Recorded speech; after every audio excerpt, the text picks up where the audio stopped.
मुझे लाइन में लगना अच्छा लगता है। कुछ साल पहले तक तो हम लाइन ही में लगते थे, तो अब मुझे लाइन क्यों नहीं चाहिए। कोई अवार्ड मिलता है तो आप कैसे अपने को खुद को रखते हैं कि आपको लगता है कि उस खुशी को भरपूर जीते हैं, या आपको लगता है कि नहीं ठीक है, माथे पे लगाना है, सर पे नहीं लगाना है?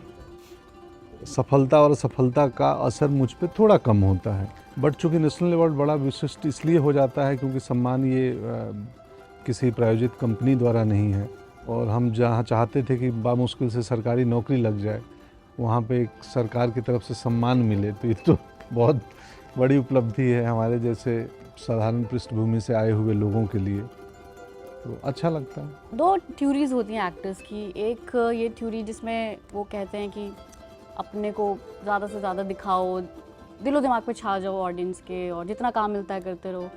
दूसरा एक है कि नहीं, अपने को बहुत धीरे धीरे खर्च करो। आप कौन सी थ्योरी से ज़्यादा रिलेट करते हैं?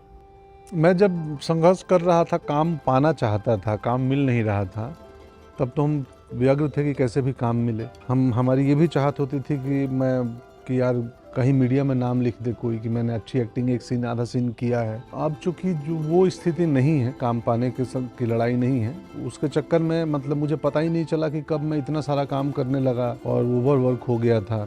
अब मैं थोड़ा सेलेक्टिव हो गया हूँ और मैं अब लाइमलाइट चकाचौंध में नहीं रहना चाहता। पहले भी नहीं रहना चाहता था, पर पहले चाहता था कि कहीं ना कहीं रेखांकित किया जाए मेरे काम को। मैं वही वाला हूँ, जितना लो प्रोफाइल हो सके रहें, काम भी कम चुनिंदा हो तो ज़्यादा बेहतर है। बतौर एक्टर बतौर आपको थोड़ा सा ब्रेक चाहिए। सहज होने को ना आपने देखने वालों के बहुत सहज बनाया है, और जबकि मुझे लगता है कि सहज होना ही एक्चुअली बहुत मुश्किल काम है। तो ये कोई मतलब आपका कोई कॉन्शियस एफर्ट है ये रखना, या आप ये बहुत एफर्टलेस आता है आपके लिए? लाइफ में मेरे को बहुत एफर्ट लगाने की ज़रूरत नहीं है जीवन में सहज और साधारण रहने के लिए। मेरी जैसी अपब्रिंगिंग हुई है, जीवन का आधा हिस्सा मेट्रो में, आधा हिस्सा गाँव में गुजरा है। और बिहारी अस्मिता को भी आप ना बहुत पकड़ के रखते हैं। ये मतलब आपकी स्ट्रेंथ है, या एक मेथड एक्टर के लिए एक्चुअली कई बार हर्डल भी बन सकता है वो? हाँ, नहीं, मैं जीवन में अस्मिता को पकड़ के रखता हूँ। मुझे लगता है कि मैं जीवन में, आप नकली हो गए ना तो आप पर्दे पर नकली हो जाओगे। पकड़ के रखने की भी ज़रूरत नहीं, हम वही हैं। पकड़ के रखने की आवश्यकता तब पड़ती है जब छूटने का डर हो, ये छूट जाएगा। मैं बेतार नहीं हुआ हूँ।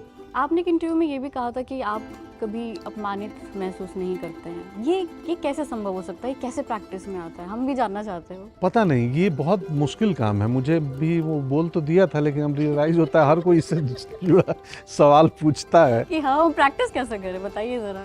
मुझे साल में दोस्त ठीक से 1 बार या 2 बार गुस्सा आता है, वो भी 3 सेकंड, 4 सेकंड, 10 सेकंड के लिए। मुझे नहीं आता है। ये ऐसा क्यों हो मुझे भी नहीं मालूम। मैं अपने को जानने में लगा हुआ हूँ, और हर फिल्म मुझे अपने बारे में थोड़ा थोड़ा बता रही है। खुद को जान रहा हूँ। मुझे लगता है इंसान को स्वयं को जानने में भी काफ़ी समय लग जाता है। मैं आधी उम्र लगभग हो चुकी है। मुझे लाइन में लगना अच्छा लगता है। मैं शायद इसलिए अपमानित नहीं होता हूँ कि मुझे कहीं लाइन चल रही हो ना, मैं मास्क लगा के अक्सर मुंबई दिल्ली में होता हूँ, एयरपोर्ट पे, पब्लिक एरिया में मैं लाइन में लग के जाता हूँ। कोई दिक्कत, मुझे आनंद आता है। कुछ साल पहले तक तो हम लाइन ही में लगते थे, तो अब मुझे लाइन क्यों नहीं चाहिए। और ये इसलिए नहीं बोल रहा हूँ कि ये मतलब हम्बल होने के लिए, और जबरदस्ती हाँ, दिखाने और के लिए इसमें नहीं। थोड़ा मार्केटिंग बन जाए। मैं जैसा हूँ वैसा ही हूँ। अच्छा, तो आर्ट ना बड़ा एक सब्जेक्टिव सा चीज़ है भाई। किसी को वही चीज़ बहुत ही अच्छी लगती है, किसी को वही चीज़ खराब भी लगती है, लगती और वही है। एक्टर बहुत ज़बरदस्त लगता है, वही हाँ, एक्टर खराब लग खराब सकता भी है ना। लगता है। तो मैं इसी डिस्क्लेमर के साथ फिर भी मैं आपसे पूछना चाहूँगी कि कोई ऐसी अंडररेटेड फिल्म जो आपको बहुत पसंद है? आमतौर पे मैं इंडिपेंडेंट इंडी स्पेस की फिल्में ही देखता हूँ। ओटीटी इंटरनेट आने से ना, वो अच्छी कहानी को अच्छे दर्शक मिल जाते हैं। हाँ, मेरी गुड़गांव एक फिल्म थी जो आई, उस वक्त कम लोगों ने देखी, बट उसको भी इंटरनेट पे बहुत लोगों ने देख ली। थोड़ी डार्क नॉयर है, वो सबके लिए सहज फिल्म नहीं है, और मैं बिल्कुल उसमें डेमोक्रेटिक हूँ कि जिसको जो सिनेमा अच्छा लगे देखे। ये नहीं है कि आपको ये समझ में नहीं आ रही तो आप अच्छी ऑडियंस नहीं है। नहीं, उनको नहीं समझना है, उनको इतना नहीं खर्च करना है, उनको सिर्फ मनोरंजन चाहिए, 2-4 क्षण की हंसी चाहिए।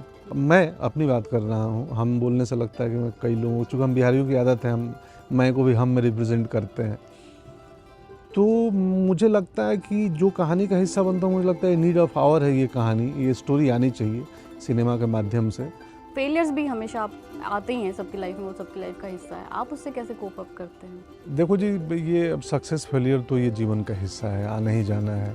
अब लोग पूछते हैं 8 साल बॉम्बे में बिना काम किए कैसे रहे, तो मुझे लगता है मुश्किल वक्त था। क्या मैं क्या बताऊं, मैं ठीक ठाक था, संतुष्ट था, सुखी था। मैं संतुष्ट व्यक्ति हूँ। किसी भी चीज़ पे कोई भी राय रखने के पहले मैं 10 बार सोचता हूँ, 10 पर्सपेक्टिव से सोचता हूँ और फिर मैं राय नहीं बनाता हूँ, छोड़ देता हूँ कि छोड़ दो। ऐसा ही है, हम मनुष्य के हाथ में कुछ नहीं है। एक बार दुनिया को ना ऑरेंज मान लीजिए और थोड़ा दूर हट के देखिए उस दुनिया को, तो कहीं लोहा बन रहा है, कहीं ये बन रहा है, कहीं गाड़ी बन रही है, लोग भाग रहे हैं, ट्रैफिक चल रहा है, जात के लिए लड़ रहे हैं, धर्म के युद्ध चल रहा है, कुछ हो रहा है, हम सिनेमा बना रहे हैं, पत्रकारिता कर रहे हैं। दूर से होकर देखने में लगता है क्यों इतने परेशान हैं लोग, कहाँ भागे जा रहे हैं। और बहुत छोटी है चीज़, हम पूरे कायनात में, यूनिवर्स में हम सरसों के राई भी नहीं है। खैर, सवाल ख़त्म होने वाला था, मैं फिर कहीं और चला गया। क्षमा प्रार्थी हूँ, फालतू की बातें कर लेता हूँ। तो जो अच्छा लगे उसके लिए आप सबों का अभिवादन और जो बुरा लगे उसके लिए क्षमा प्रार्थी हूँ।